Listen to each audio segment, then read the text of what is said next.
Volume charge density उस object के लिए कैलकुलेट करेंगे जिसका हम लोग वॉल्यूम फाइंड करेंगे। अब वॉल्यूम किसका फाइंड करते हैं तो देखिए, जैसा कि एक सॉलिड स्फीयर है, क्या है ये सॉलिड स्फीयर है। जो सॉलिड स्फीयर का मतलब समझ रहे हैं ना, फुटबॉल जो अंदर से पूरी तरह से क्या हो, भरा हुआ हो, कहीं से खाली नहीं हो।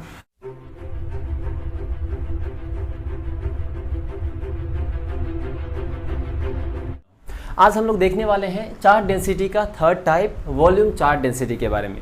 अगर हमने पिछला वीडियो की बात करूं तो उसमें लीनियर चार्ज डेंसिटी और सरफेस चार्ज डेंसिटी के बारे में देखा है कि लीनियर चार्ज डेंसिटी और सरफेस चार्ज डेंसिटी क्या होता है, ये किस तरह के ऑब्जेक्ट के लिए कैलकुलेट किया जाता है, और उसके बाद सबसे ज़्यादा इंपॉर्टेंट पॉइंट, इसको किस तरह से कैलकुलेट किया जाता है, जिसको हम लोगों ने बहुत सारे एग्जाम्पल के साथ समझा था और बहुत ही अच्छे से जो भी प्रॉब्लम हो सकता था उसको, दिक्कत को दूर किया था। ठीक है, अब चलिए हम लोग यहाँ पे इसका थर्ड टाइप्स के बारे में बात करेंगे जिसको वॉल्यूम चार्ज डेंसिटी बोलते हैं। ठीक है, उसमें हम लोग डेफिनेशन देखेंगे, फिर देखेंगे कि आखिर वॉल्यूम चार्ज डेंसिटी किस तरह के ऑब्जेक्ट के लिए कैलकुलेट किया जाता है और इसको किस तरह से कैलकुलेट किया जाता है। तो आप सबसे पहले हेडिंग डालिए वॉल्यूम, जो कि इस चार्ज डेंसिटी का थर्ड पार्ट है ना, यानी थर्ड टाइप्स जो होता है वो वॉल्यूम चार्ज डेंसिटी ही होता है।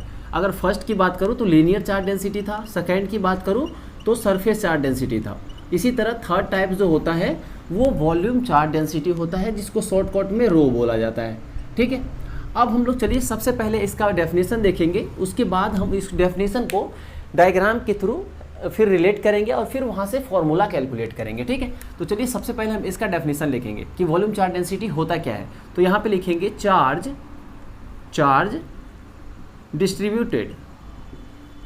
Distributed on the unit volume. ध्यान से देखेंगे डेफिनेशन को, यानी यूनिट वॉल्यूम पे जितना चार्ज डिस्ट्रीब्यूटेड होता है उसी को बोलते हैं volume charge density, is known as volume charge density.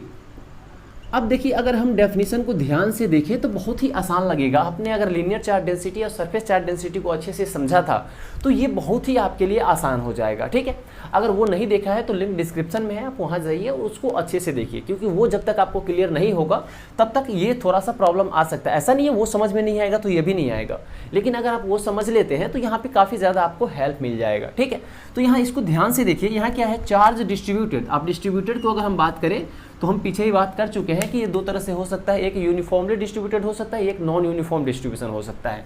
और यूनिफॉर्म और नॉन यूनिफॉर्म को बहुत ही अच्छे तरीके से लीनियर चार्ज डेंसिटी के केस में समझा था। ठीक है, तो अब चलिए आगे बढ़ते हैं। यहाँ क्या है, charge distributed on the unit volume, यानी यूनिट वॉल्यूम पे जो चार्ज का डिस्ट्रीब्यूशन होता है, यानी यूनिट वॉल्यूम पे जितना चार्ज होता है उसी को हम लोग वॉल्यूम चार्ज डेंसिटी बोलते हैं।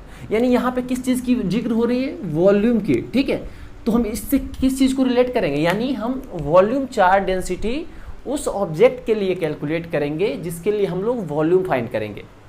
जैसे कि लीनियर चार्ज डेंसिटी में देखा था कि हम लोग लीनियर चार्ज डेंसिटी किस ऑब्जेक्ट के लिए कैलकुलेट कर रहे थे, जिसका केवल लेंथ डिफाइन हो। जैसा कि रॉड हमने देखा था, रॉड का केवल हम लोग लेंथ की बात करते हैं। फिर हम लोग उसका सेकेंड टाइप देखे थे जहाँ पे हम लोग सरफेस चार्ज डेंसिटी के बारे में बात किया था, और जहाँ पे देखा था कि सरफेस चार्ज डेंसिटी हम लोग उस ऑब्जेक्ट के लिए कैलकुलेट करते हैं जिसका हम लोग एरिया फाइंड करते हैं। जहाँ पे डिस्क देखा था, रेक्टेंगुलर प्लेट देखा था, है ना, स्क्वायर प्लेट देखा था, जिसका हम लोग सरफेस एरिया कैलकुलेट करते थे। फिर उसी तरह वॉल्यूम चार्ज डेंसिटी उस ऑब्जेक्ट के लिए कैलकुलेट करेंगे जिसका हम लोग वॉल्यूम फाइंड करेंगे। अब वॉल्यूम किसका फाइंड करते हैं तो देखिए, जैसा कि एक सॉलिड स्फीयर है, क्या है ये सॉलिड स्फीयर है। जो सॉलिड स्फीयर का मतलब समझ रहे हैं ना, फुटबॉल जो अंदर से पूरी तरह से क्या हो, भरा हुआ हो, कहीं से खाली नहीं हो, तो इसको ये सॉलिड स्फीयर है, सॉलिड स्फीयर। अगर आप सॉलिड स्फीयर की वॉल्यूम की बात करें तो अगर याद नहीं है तो आप इसको लिख लेंगे और याद भी कर लेंगे कि सॉलिड स्फीयर का जो वॉल्यूम होता है वो 4/3 पाई आर क्यूब होता है, अगर इस सॉलिड स्फीयर का रेडियस आर है तो। ठीक है, ये होता है सॉलिड स्फीयर का वॉल्यूम। अगर याद नहीं है तो आप इसको याद कर लेंगे। ठीक है, अब चलिए हम लोग इसके आगे बढ़ते हैं कि दूसरे किसके लिए कैलकुलेट कर सकते हैं। तो ये सॉलिड सिलेंडर मान लीजिए, सॉलिड सिलेंडर का मतलब समझ रहे हैं ना, घर में जो गैस चूल्हा जलता है वो सिलेंडर ही उसमें लगता है, तो कुछ इसी टाइप का होता है। और सॉलिड है तो ये अंदर से भी पूरी तरह से भरा हुआ होगा। मान लीजिए इसका हाइट जो है वो h है, कुछ इस तरह से, और बेस का जो रेडियस है वो r है। तो हम सॉलिड सिलेंडर के अगर वॉल्यूम की बात करें तो इसका जो ये मान लीजिए क्या है, सॉलिड सिलेंडर। ठीक है, अब इसमें जो वॉल्यूम होता है वो बेस का एरिया, तो बेस में क्या है, एक सर्कल है ना, तो सर्कल का एरिया क्या होता है पाई आर स्क्वायर, बेस का एरिया इंटू हाइट, तो हाइट कितना h, यानी pi r square into h, ये होता है सिलेंडर का volume, pi r square into h. यानी यहाँ से क्या पता चला कि वॉल्यूम चार्ज डेंसिटी हम उस तरह के ऑब्जेक्ट के लिए कैलकुलेट करेंगे जिसका हम वॉल्यूम फाइंड करेंगे। क्लियर है? अब वो किस तरह से कैलकुलेट करेंगे हम लोग आगे देखने वाले हैं। यहाँ तक क्लियर है? जो मैंने समझाने की कोशिश किया कि जिस ऑब्जेक्ट के लिए वॉल्यूम फाइंड करेंगे उसके लिए वॉल्यूम चार्ज डेंसिटी फाइंड करेंगे, ठीक है। जिस ऑब्जेक्ट के लिए हम लोग एरिया फाइंड करेंगे उसके लिए सरफेस चार्ज डेंसिटी कैलकुलेट करेंगे, और जिस ऑब्जेक्ट का केवल लेंथ गिवन हो यानी जिसका केवल लेंथ की बात करेंगे उसके लिए लीनियर चार्ज डेंसिटी बात करेंगे, जो कि हम लोगों ने पहले वीडियो में डिस्कस किया हुआ था, ठीक है। अगर इतना समझ में आया तो चलिए अब इसके लिए हम आगे बात करते हैं। और ये जो डिस्ट्रीब्यूटेड है ना, यानी इसमें यूनिफॉर्मली भी हो सकता है, नॉन यूनिफॉर्मली भी हो सकता है, जिस तरह से हम लोगों ने पहले वाले वीडियो में भी देखा है। तो उसी तरह से यहाँ पे भी केस लेंगे और फिर समझेंगे कि जब चार्ज का डिस्ट्रीब्यूशन यूनिफॉर्म हो तब किस तरह से ये वॉल्यूम चार्ज डेंसिटी कैलकुलेट होगा, और जब चार्ज का डिस्ट्रीब्यूशन नॉन यूनिफॉर्म हो तो उस केस में किस तरह से ये वॉल्यूम चार्ज डेंसिटी यानी रो का कैलकुलेशन करेंगे। तो चलिए सबसे पहले आप ए पॉइंट में लिखेंगे when distribution of charge is uniform, when distribution of charge is uniform, यानी जब चार्ज का डिस्ट्रीब्यूशन कैसा हो, यूनिफॉर्म हो, तब उस केस में ये जो रो है यानी वॉल्यूम चार्ज डेंसिटी उसको कैलकुलेट किस तरह से करेंगे। तो चलिए इसमें सबसे पहले फॉर्मूला लिखते हैं, फिर उसको डायग्राम की हेल्प से कैलकुलेट करेंगे कि फॉर्मूला जो आया है वो किस तरह से आया है। तो इस केस में जो फॉर्मूला आता है यूनिफॉर्म के केस में, इसको खास याद रखेंगे। किस केस में हम पढ़ रहे हैं अभी? यूनिफॉर्म केस में। तो रो इज इक्वल्स टू आएगा Q अपॉन V।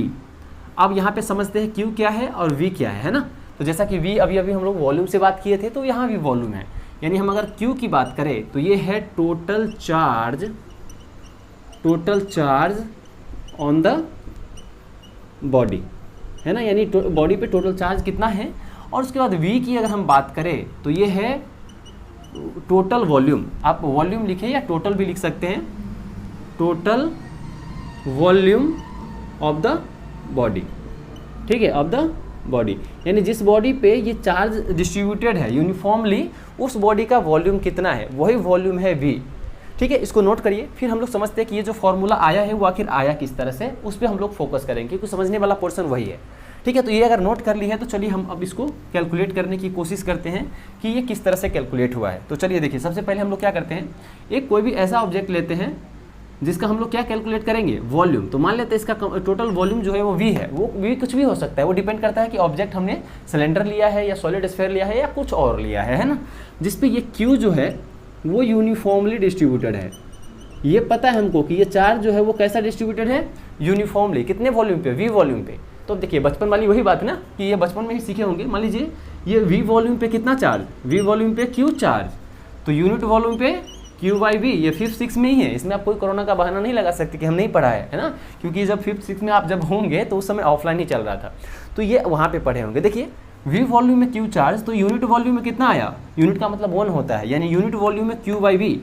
अगर आप ध्यान से इस डेफिनेशन को पढ़ेंगे तो आपका इसका मतलब समझ में आ जाएगा। देखिए यूनिट वॉल्यूम पे जो चार्ज होता है, यानी charge distributed on the unit volume, यानी यूनिट वॉल्यूम पे जो चार्ज होता है वही होता है रो, यानी वॉल्यूम चार्ज डेंसिटी। और यहाँ पे हमने बात किया कि यूनिट वॉल्यूम पे कितना है, Q/V, यानी यही जो है 1, इसी को आप रो से रिप्लेस कर सकते हैं, और rho is equals to Q upon V, क्योंकि ये 1 जो है यूनिट है, यूनिट वॉल्यूम पे है ना, तो यही आ गया Q/V, जो कि हम लोगों ने यहाँ पे लिखा है। यहाँ पे Q क्या है, इस बॉडी पे प्रेजेंट टोटल चार्ज, और V क्या है, इस बॉडी का टोटल वॉल्यूम। यहाँ क्लियर है किस तरह से हमने यूनिफॉर्म के केस में देखा है। अगर यूनिफॉर्म के केस में आपको क्लियर है तो हम इसमें बी पॉइंट अब लिखेंगे, जिसमें हम लोग देखेंगे कि जब चार्ज का डिस्ट्रीब्यूशन कैसा है, नॉन यूनिफॉर्म, जो कि सबसे ज़्यादा इंपॉर्टेंट होता है समझना। आपको जब भी क्वेश्चंस पूछे जाएंगे ना, ये लीनियर चार्ज डेंसिटी हो या फिर सरफेस चार्ज डेंसिटी या फिर वॉल्यूम चार्ज डेंसिटी, यानी चार्ज डेंसिटी का 3 टाइप्स जो होते हैं उसमें से किसी भी टाइप का डेंसिटी आपसे पूछे, ज़्यादातर एग्जाम में आपसे नॉन यूनिफॉर्म वाले केस पूछेंगे, क्योंकि यूनिफॉर्म में तो कोई दम ही नहीं है ना, सिंपल आपको चार्ज दे देगा, बॉडी का शेप बता देगा, तो आप सिंपल आप चार्ज अपॉन जो भी वॉल्यूम एरिया या लेंथ जो भी होगा वो करके आप डेंसिटी आराम से बता सकते हैं। लेकिन वही नॉन यूनिफॉर्म बता देगा आपको, तो उसमें इंटीग्रेशन का कंसेप्ट आ जाता है, जहाँ पे हम लोग को सोचना पड़ता है। तो इसलिए आप नॉन यूनिफॉर्म वाला जो केस है उसको खास ध्यान से समझे, क्योंकि समझने वाला पोर्शन वही होता है, ठीक है। तो चलिए अगर ये समझ में आ गया है तो हम लोग बी पॉइंट देखेंगे अब, जिसमें देखेंगे कि चार्ज का डिस्ट्रीब्यूशन जब नॉन यूनिफॉर्म है तो उस केस में रो यानी कि वॉल्यूम चार्ज डेंसिटी किस तरह से कैलकुलेट किया जाएगा। तो आप बी पॉइंट में लिखिए when distribution of charge, when distribution of charge is non uniform. कैसा?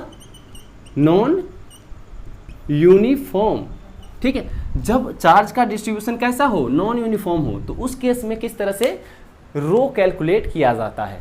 तो चलिए इसमें सबसे पहले हम लोग वही करेंगे जो पिछली बार किए थे, फॉर्मूला लिखेंगे, फिर उस फॉर्मूले को हम लोग डायग्राम से रिलेट करेंगे तो चीज़ें ज़्यादा अच्छे से समझ में आता है। तो इस केस में जो यहाँ लेमडा नहीं रो आएगा, है ना, क्योंकि वॉल्यूम चार्ज डेंसिटी को रो से डिनोट करते हैं। तो रो इज इक्वल्स टू क्या हो गया? D Q upon D we.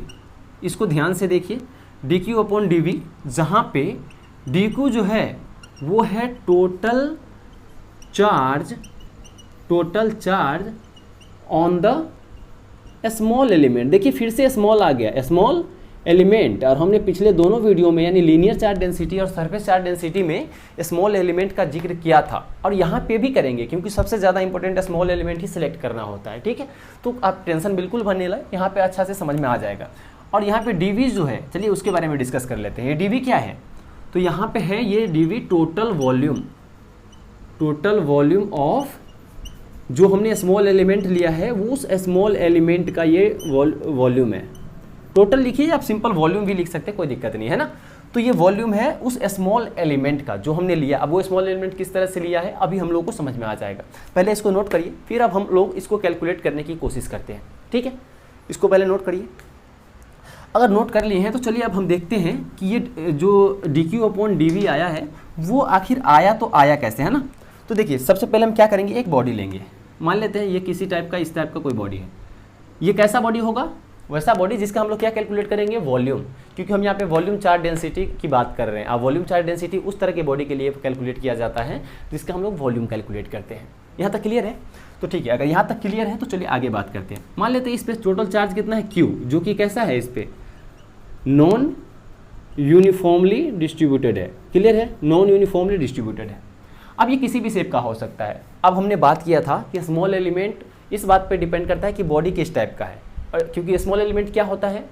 Small element वो छोटा एलिमेंट होता है जिससे मिलकर ये कंप्लीट बॉडी बना होता है, ठीक है। तो मान लेते हैं इसमें जो स्मॉल एलिमेंट होगा ना वो कुछ इस टाइप का होगा, मान लेते हैं, ठीक है, इस टाइप का, जिसका वॉल्यूम ये किसी भी टाइप का हो सकता है, अभी पता चल जाएगा ये किस टाइप का होगा, ठीक है।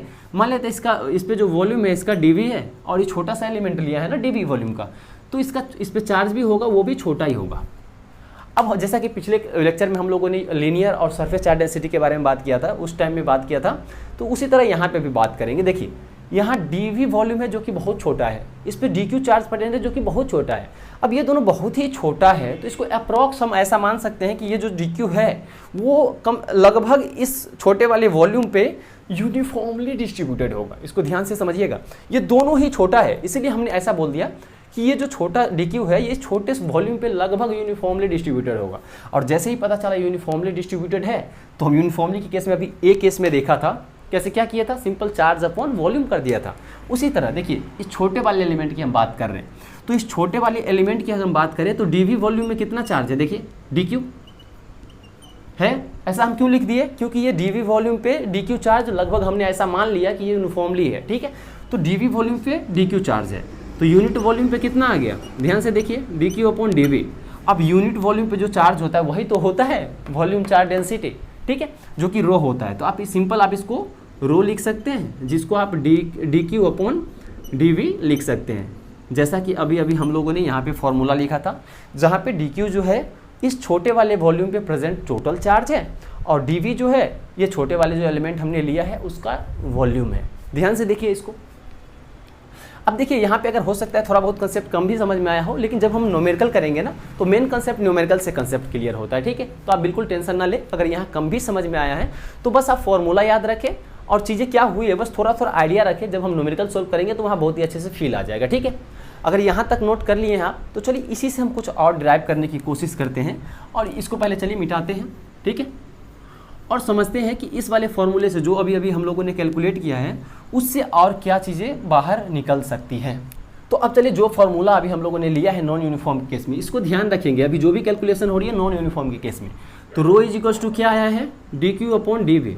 अब चलिए इस पे हम क्या करते हैं ना, d q is equals to लिखने की कोशिश करते हैं। तो d q is equals to क्या आ जाएगा, डी वी को इधर मल्टीप्लाई कर दीजिए, तो रो इंटू डी वी आ गया। इसको आप ध्यान से देखिए, रो इंटू डी वी आ गया, बिल्कुल आ गया। अब हम क्या करेंगे, ऐसे करके इंटीग्रेट कर देंगे। अब जैसे इंटीग्रेट करेंगे तो पिछले वीडियो में हमने देखा है डी क्यू का इंटीग्रेशन क्या होता है, क्यू होता है ना, तो क्यू लिख दिया हमने। अब यहाँ रो डी वी है तो इसको जैसा है वैसे ही रहने देते हैं, इसमें कुछ नहीं करेंगे, ठीक है। तो ये आ गई। अब बात आती है यहाँ पे जो क्यू आया, ये क्यू आखिर है क्या, जो कि integration of rho d v है। तो यहाँ क्यू के बारे में लिख लीजिएगा, ये क्यू जो है वो है total charge present on the body. क्या है ये क्यू जो है वो टोटल चार्ज है किस पे, उस बॉडी पे प्रेजेंट जो भी होगा टोटल चार्ज वो है क्यू।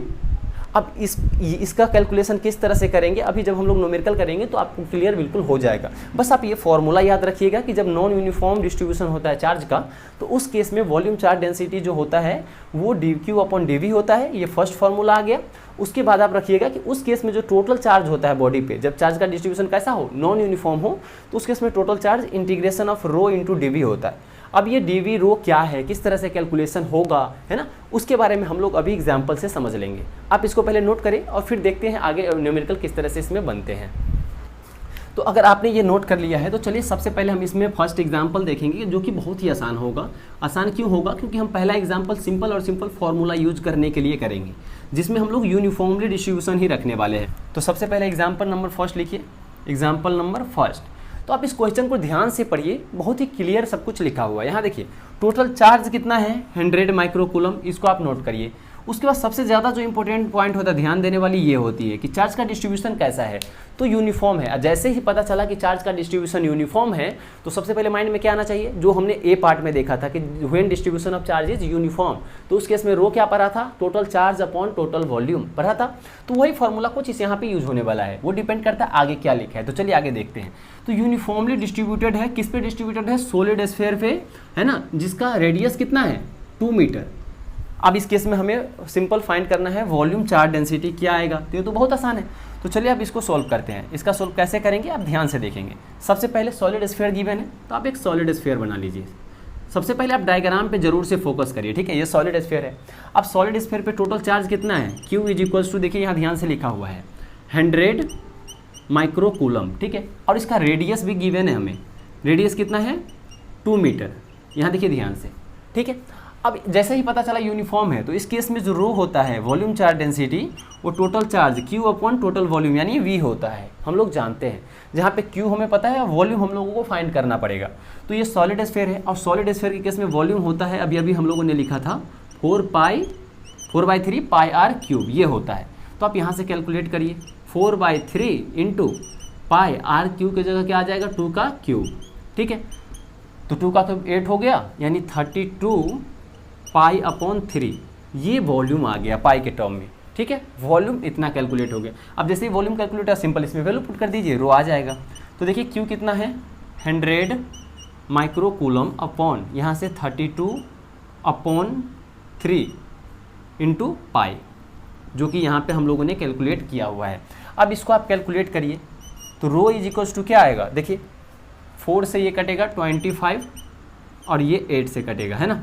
अब बाकी चीज़ें 25 यहाँ पे 75 लिख सकते हैं अपॉन 8 पाई, है ना। ये माइक्रोकूलम पर मीटर क्यूब, मीटर क्यूब क्यों, क्योंकि ये वॉल्यूम जो आया है वो मीटर क्यूब में आएगा और यहाँ पे ये मीटर क्यूब हो जाएगा। तो आप ध्यान से देखिए, जो रो आया है वो कुछ इस तरह से आया है 75/8 पाई माइक्रोकूलम पर मीटर क्यूब। इसको ध्यान से देखिए और समझिए कि किस तरह से हम लोगों ने किया है। तो देखिए ये तो बहुत ही आसान था। जब भी यूनिफॉर्म वाला केस रहेगा ना, जैसे कि पहले भी बात किए हैं, जब भी यूनिफॉर्म जैसे ही मेंशन होगा तो बहुत ही आसान हो जाता है, एकदम हलवा सा, है ना। बस सिंपल आप फॉर्मूला पुट करिए, उसमें वैल्यू रखिए और कैलकुलेशन कर लीजिए।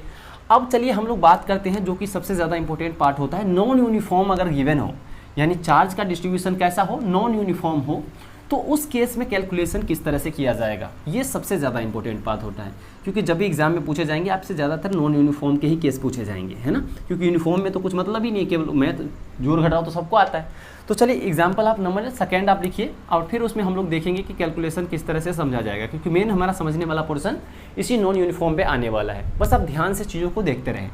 अब ध्यान से इसको पढ़िए और समझने की कोशिश करिए कि क्या क्वेश्चन में गिवन है। तो देखिए अगर आप इसको समझने की कोशिश करेंगे तो यहाँ पे कुछ वॉल्यूम चार्ज डेंसिटी का टर्म गिवन है, ठीक है, किसी सॉलिड स्फीयर के लिए। तो यहाँ वॉल्यूम चार्ज डेंसिटी देखिए किस तरह से चेंज हो रही है, rho is equals to rho not upon R square. ये एक फंक्शन दे रखा है वॉल्यूम चार्ज डेंसिटी का, जहाँ पे रो नोट कॉन्स्टेंट है और आर जो है वो किसी भी उस सॉलिड स्फीयर पे कोई पॉइंट है जिसका डिस्टेंस है सेंटर से, ठीक है, वो किस तरह से अभी समझ में आ जाएगा, ठीक है। जहाँ पे सॉलिड स्फीयर का रेडियस कैपिटल आर दे रखा है और हम लोग को फाइंड करना है कि बताओ सॉलिड स्फीयर जो है जिस पे रो कुछ इस तरह से चेंज हो रहा है उस पर टोटल चार्ज कितना होगा। क्वेश्चन क्लियर है, आप इसको पहले नोट करिए फिर हम लोग इसका सोल्यूशन करेंगे, ठीक है। अगर आप नोट कर लिए हैं तो ठीक है, चलिए इसको मिटाते हैं और फिर समझते हैं कि इसको किस तरह से सोल्व करेंगे। देखिए इसमें 2-4 कंसेप्ट बहुत ही अच्छे आएंगे जिसको आपको ध्यान से समझने की बहुत ज़्यादा ज़रूरत पड़ने वाली है ना। आप टेंशन मत लीजिए, आपको हम हर एक पॉसिबल तरीका से समझाने की कोशिश करेंगे, बस जो मैं बोलूँ उस पर आप फोकस रखिएगा, है ना, तभी जाके चीज़ें अच्छे से समझ में आएगी। तो चलिए यहाँ पे सबसे पहले हम लोग क्या करेंगे, सॉलिड स्फीयर ड्रॉ करेंगे। अब सॉलिड स्फीयर का तो मतलब पता ही है ना कैसा होगा, फुटबॉल जो अंदर से क्या हो, भरा हुआ हो, कहीं से भी खाली नहीं हो, कुछ इस तरह से सॉलिड स्फीयर होगा जो कि कहीं से भी खाली नहीं। अब इसको डिस्क मत समझ लीजिएगा, है ना, भले ये 2D बोर्ड पे आपको डिस्क तरह ही दिख रहा होगा, पर ये जो है वो पूरा सॉलिड स्फीयर कुछ इस तरह से होगा, कुछ इस तरह से सॉलिड स्फीयर जैसा होता है जो अंदर से फुटबॉल, मान लीजिए फुटबॉल है जो अंदर से भरा हुआ है पूरी तरह, कहीं खाली नहीं है, ठीक है। तो ये सॉलिड स्फीयर है। आप नहीं हो रहा है तो आप इसको नीचे लिख लीजिए, वैसे लिखने की ज़रूरत तो नहीं है क्योंकि हम लोगों ने ऑलरेडी क्वेश्चन में बोल दिया है, ये है। अब इस पे जो रो है वो कुछ रो नोट अपॉन आर स्क्वायर इस तरह से चेंज हो रहा है, और इस सॉलिड स्फीयर का जो रेडियस है वो कैपिटल आर है।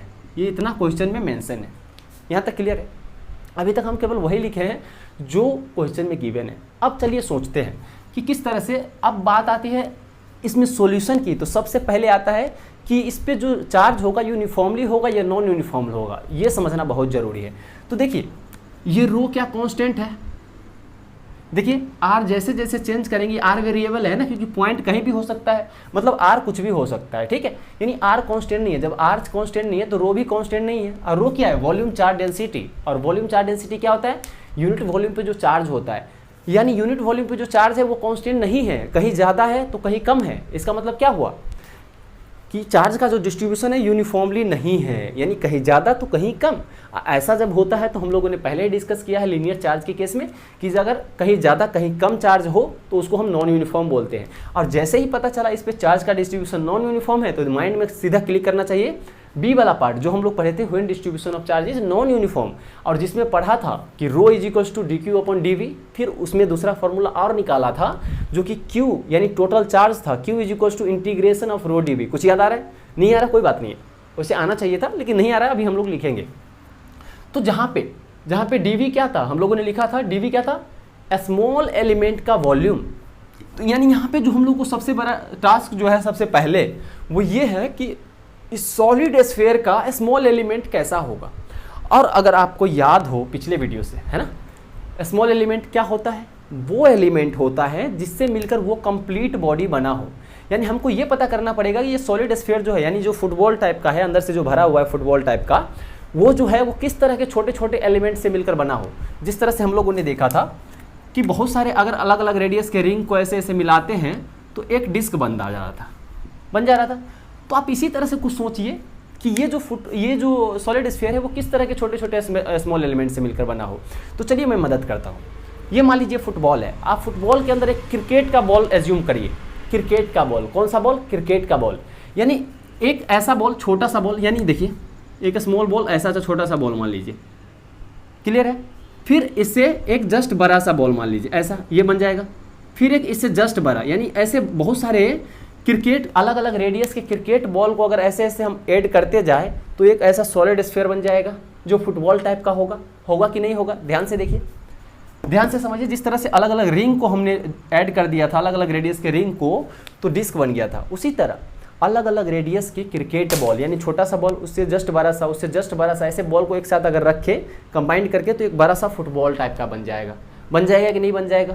कंसेप्ट क्लियर है? तो यहाँ से क्या पता चला कि इसका जो छोटा सा एलिमेंट है वो एक क्रिकेट के बॉल टाइप का है, और उस क्रिकेट बॉल को भी आप जिस तरह से फुटबॉल को अंदर भरा हुआ माने थे ना, वैसे ही मानिए क्रिकेट का बॉल जो है अंदर से खाली नहीं है, पूरी तरह से भरा हुआ है, यानी छोटा सा इतना क्रिकेट का बॉल है जो अंदर से भी खाली नहीं है, भरा हुआ है, फिर उससे जस्ट बड़ा इस तरह से कंबाइन करते गए तो एक सॉलिड स्फीयर बन गया, ठीक है, जो कि ये है। यानी इसका जो स्मॉल एलिमेंट है वो किस टाइप का है? क्रिकेट बॉल तरह से, जो अंदर से भी क्या हो, भरा हुआ हो। यानी अगर हम यहाँ पे इसमें स्मॉल एलिमेंट की बात करें तो देखिए वो किस तरह से आएगा। ये आर क्या था? इस सॉलिड स्फीयर पे कहीं भी एक पॉइंट जिसका डिस्टेंस इसके सेंटर से, जैसा कि क्वेश्चन में लिखा हुआ था, तो हम जो स्मॉल एलिमेंट लेंगे ना उसी पॉइंट से गुजरेंगे। देखिए इस तरह से ये जो स्मॉल एलिमेंट है वो कुछ इसी टाइप का है, ये देखिए ध्यान से इस तरह से जा रहा है, जो इस तरह से स्मॉल आर डिस्टेंस पे है, ठीक है। चलिए हम इसको मिटाते हैं, फिर इस छोटे वाले एलिमेंट को बाहर निकालने की कोशिश करेंगे, ठीक है। इसको देखिए किस तरह से, तो ये छोटा सा एलिमेंट है। अब देखिए इसका छोटा सा वॉल्यूम की बात करें तो ये कंप्लीट वॉल्यूम आएगा, तो चलिए इस छोटे से एलिमेंट को हम बाहर निकालते हैं, तो बाहर निकालेंगे तो कुछ इस तरह से आ जाएगा, ठीक है। बस इस छोटे से एलिमेंट को हम निकाले हैं, तो इस छोटे वाले एलिमेंट का रेडियस कितना था? स्मॉल आर, ठीक है। तो अब ये क्या है? ये भी तो एक सॉलिड स्फीयर टाइप का ही होगा, जो कि जिसका स्मॉल रेडियस आर है, ठीक है। अब ये आर हमने क्यों लिया है? क्योंकि यहाँ पे वेरिएबल आर था, इसलिए आर रेडियस पे जाके ही एक सॉलिड छोटा सा स्फीयर लिया है। अब देखिए यहाँ तक अगर स्मॉल एलिमेंट समझ में आ गया है तो आपका फर्स्ट स्टेप क्लियर हो गया है। अब सेकंड स्टेप सोचने से पहले देखिए हम लोग, जैसा कि हम लोग बात किया था अभी कि इस पे चार्ज का जो डिस्ट्रीब्यूशन है वो कैसा है? Non uniform. नॉन यूनिफॉर्म के केस में हम लोगों ने देखा था कि जो टोटल चार्ज क्यू होता है वो रो इंटू डी होता है। अब यहाँ ध्यान से देखिए, रो को अगर आप देखेंगे तो रो देखिए क्वेश्चन में गिवन है रो नॉट अपन आर स्क्वायर, तो इसका तो दिक्कत ही नहीं है, ये तो क्वेश्चन में गिवन है। हम लोग को फाइंड क्या करना है? ये डीवी, कि डीवी क्या होगा। और डीवी के बारे में हम लोग देखा था कि जो स्मॉल एलिमेंट लिए हैं उसका वॉल्यूम होता है। तो यहाँ देखिए ये जो छोटा सा एलिमेंट है, ये जो कि यहाँ से निकाल के यहाँ लिखे है, इसका आप कंप्लीट वॉल्यूम लिखने की कोशिश करिए।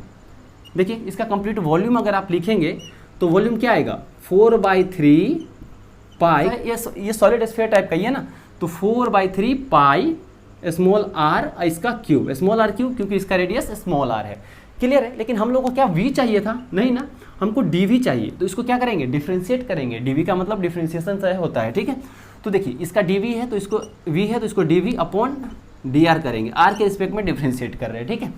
तो यहाँ देखिए इस तरफ डीवी अपॉन डी आर हुआ तो इस तरफ भी डीवी अपॉन, तो यहाँ वी की जगह 4/3 पाई आर क्यूब ये आ जाएगा, डिवाइडेड बाई डी आर आ गया। अब ये 4/3 पाई जो है कांस्टेंट है, हम लोग जानते हैं इंटीग्रेशन हो या डिफरेंशिएशन कांस्टेंट को बाहर ले सकते हैं। तो आप सिंपल 4/3 पाई को बाहर निकाल लीजिए, इंटू डी आर क्यूब को अंदर रखिए अपॉन डी आर, ठीक है। ये देखिए अब अगर इसको आप डिफ्रेंशिएट करेंगे इस वाले टर्म को, तो चलिए इधर हम लोग डिफ्रेंशिएट कर लेते हैं, चलिए यही कर लेते हैं, ठीक, कोई दिक्कत नहीं, यही समझ लेते हैं। तो 4/3 पाई तो रहेगा ही रहेगा क्योंकि ये कांस्टेंट है, 4/3 पाई रहेगा। अब देखिए आर क्यूब है, हम लोग एक प्रॉपर्टी पढ़े थे डिफरेंशिएशन का मतलब क्या होता है? पावर को नीचे लाते हैं फिर पावर में से 1 माइनस कर देते हैं, यानी 3 है ऊपर तो 3 आप नीचे कर लीजिए। ये हम लोगों ने लीनियर चार्ज डेंसिटी के केस में सीखा था, आप वहाँ जाके देख सकते हैं, ठीक। तो 3 नीचे उतारा और 3 में से 1 जाएगा तो कितना हो जाएगा? 2, यानी आर स्क्वायर ये हो गया सिंपल आर क्यूब का डिफरेंशिएशन, ये 3 आर स्क्वायर हो गया। अब देखिए यहाँ ध्यान से ये 3 से 3 गया, क्लियर है। अब यहाँ देखिए d upon d r is equals to ये आ गया 4 आर स्क्वायर आया कि नहीं आया?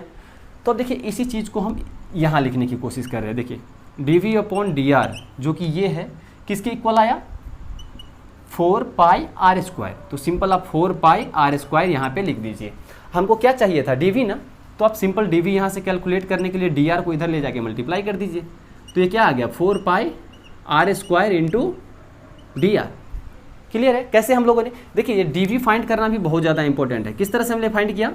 सबसे पहले क्या बोला हमने? छोटा सा एक बॉल लिया जो कि अंदर से भी भरा हुआ है, इस तरह से कुछ टोटल वॉल्यूम इस तरह से कुछ कवर कर रहा है, ठीक है। अब जैसे v हम यहाँ से फाइंड किए, लेकिन मुझे चाहिए था dv, तो हम इसको क्या किए? डिफ्रेंशिएट कर दिए r के रिस्पेक्ट में, जो कि इस तरह से कुछ आया और जो इतना आ गया 4 स्क्वायर इंटू डी आर आ गया, ठीक है।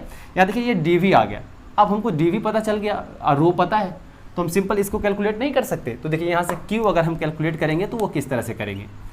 तो सिंपल देखिए रो के जगह आप इसको पुट करिए rho not upon R square into यहाँ 4 आर स्क्वायर आ जाएगा। क्यों? क्योंकि यहाँ पे dv है और dv हम लोगों ने अभी कैलकुलेट किया है। तो 4 small r square into d r ये हो गई। अब देखिए आर स्क्वायर से आर स्क्वायर कैंसिल हो गया कि नहीं हो गया, ध्यान से देखिएगा। फिर अब देखिए रो नोट कॉन्स्टेंट है, 4 पाई भी कॉन्स्टेंट है, तो बाहर ले लीजिए, यानी 4 पाई रो नोट तो कॉन्स्टेंट है, इंटीग्रेशन के अंदर सिंपल डी आर रह गया। क्लियर है। अब देखिए हो सकता है ये फंक्शन कुछ और रहता तो यहाँ इंटीग्रेशन कुछ और आ जाता, तो मेन इंटीग्रेशन आपको करना पड़ेगा। अब चलिए यहाँ तो मेरा आसान सा आ गया डी आर। अब यहाँ पे लिमिट सेट करना पड़ेगा, है ना, क्योंकि अगर इंटीग्रेशन का कोई फाइनाइट वैल्यू चाहिए तो लिमिट का होना जरूरी है। और लिमिट का मतलब क्या होता है कि ये आर जो है वो मिनिमम कहाँ से मैक्सिमम कहाँ जा सकता है, जैसा कि हम लोगों ने सरफेस चार्ज डेंसिटी के केस में देखा था। तो यहाँ भी कुछ उसी तरह से देखेंगे, ठीक है।